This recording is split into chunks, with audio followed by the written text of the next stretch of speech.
Hello, my name is Maitland, and I hate to be the one to break this to you, but if you don't already have one day, you're gonna have a boss. And you guys aren't always gonna see eye to eye. So, aren't you wondering how to handle that situation? Now, there's no one solution, but there are a few tools that you can take and put in your back pocket for when that situation does arise. We're first gonna start out with the things that you don't want to do. There are two big things that can harm your reputation with your supervisor and make it harder for them to accept your critiques. And the first one, this is actually self promotion. So if you're boasting about yourself all the time, this was just found to objectively negatively impact performance reviews in a meta analytical study by the Journal of Organizational Behavior. The second one, it's poor performance. If you are not doing well at your job, then your supervisor, your boss, is not going to want to hear your opinions about how they should be doing their job. So let's move on to what you should be doing. Like I said, there's no one size fits all for any social or interpersonal relation, but in a quantitative study by the Pittsburgh State University, the top 4 categories of respondents who had a positive interaction with managing their boss were all to do with communication. And the very top category, with 97% of people who got their boss to do what they wanted, it was just taking into account their boss's preferences. Now, this doesn't mean what does this mean? It means that in order to communicate with your supervisor effectively, you need to know something about them. And that doesn't mean you know their food order or what car they drive or what their favorite coffee is. It means that you probably know how they communicate, right? So are they a much more technical person, or are they a high level person? Are they literal, or are they figurative? Are they a more emotional person, or are they a more objective, just the facts type person? And you also need to know what their goals are, right? So are they have more personal goals? Are they looking for just a happy work environment? Or are they more professional goals? Are they looking for more money? Do they have a boss that's putting pressure and goals on them? And there are a few different things that you can employ to figure these things out. And best part about these is you don't have to choose. You can do all of them.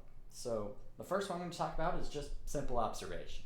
Say your supervisor comes in, interacts with a different employee, just pay attention to that. Pay attention to how they talk to people, and pay attention to when people talk back to them, how they react. Is it positive? Is it negative? And also pay attention to what they're saying. If they say, I was very clear and very direct with what I wanted, then you can probably infer that they're much more literal. And so if you ever have a concern, just drop the subtext at the door. They're either not going to get it or they're not interested. The second one I want to talk about is trial and error. So just experimentation. Just try something small and see if it works. For instance, if you have to give a brief on your shift at the end of the day, go in and try giving more detail than you would usually. And if they stop you and say, hey, just slim this down, I just need cliff notes, I don't need a whole essay about it, then that's cool. You learned something. Any mistake is a learning opportunity, and in this context, you're trying to learn more. So these aren't bad things. And the third one that I want to talk about is just being direct. You can directly ask your coworkers, hey, what is the best way to talk to them? What are they looking for? And you can ask the same thing about their coworkers. So talking to other supervisors and saying, hey, what's the best way to communicate what's the best way that you found to communicate your thoughts to them so that they will understand?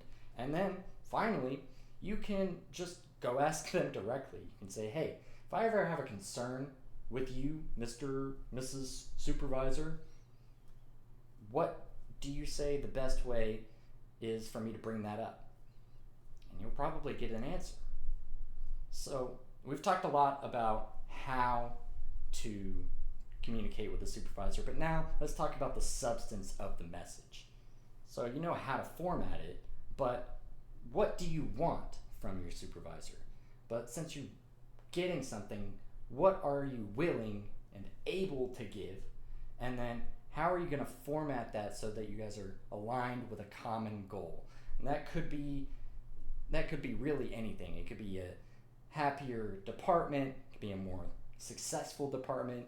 It could be that they're getting their goals, right? Maybe their goals are not very popular but not bad ideas. Just figure out a common goal, and that way you can frame that message in a way where it feels like you're collaborating. And then your final step is just waiting for an opportunity to give your feedback. This could just be like at the end of a performance review where they say, well, do you have anything for me? So to recap, don't brag about yourself. Don't do any self-promotion. Don't perform poorly at your job. Do learn about your supervisor through observation, trial and error, and direct questions. Do phrase your concern in a measured and thought out way that aligns you and your supervisor with a common and achievable goal. And then do wait for the right opportunity where your supervisor is willing to listen. Now, with people, there are no guarantees. So these strategies are not going to guarantee your success. They're just tools to give you a better chance at a good result. So when you do encounter this situation, the only thing I can do is give you these tools and wish you the best of luck. Thank you. Go get my witnesses.